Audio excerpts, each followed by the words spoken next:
Hey guys, welcome back to my channel. তো তোমরা সবাই দেখতে পাচ্ছ আজকে আমি চলে যাচ্ছি আবার ডেলের মতন আমার দোকানে বিলোনিয়া। তো বিলোনিয়া এসে আমি দোকানে এসেছি, এসে ধূপবাতি দিলাম, ধূপবাতি দিয়ে জল টল দিলাম ফিল্টারে।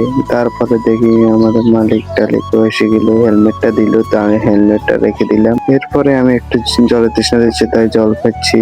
এরপরে তো ফিল্টার থেকে আবার জলটা পুরে নিলাম, পুরার পরে এখনো দেখি কেউ আসছে না, তো আমি একটু চেয়ারের মধ্যে বসে রয়েছি। এরপরে দেখছি বাইক 3-4টে এসেছে, তো একটা বাইকের চাকা খুলবে, তো চাকা খুলে নিয়েছে, আমাকে বলছে টেস্টার একটা দিতে, তো আমি দিলাম, খুললো, চাকা টাকা খুললো। এরপর আমার মালিকে বলছে ব্যাটারিটা চার্জ দেওয়ার জন্য, তো আমিও চার্জ দিলাম। এরপরে বাইকের চাকাটা লিক, তো আমিও লিক সারা দিলাম। তারপরে আমি ভাত খেয়ে বসলাম, কারণ দুপুর হয়ে গেছে। তো ভাত টাত খেলাম, ভাত টাত খাওয়ার পরে এবার আবার দেখছি বাইকটা।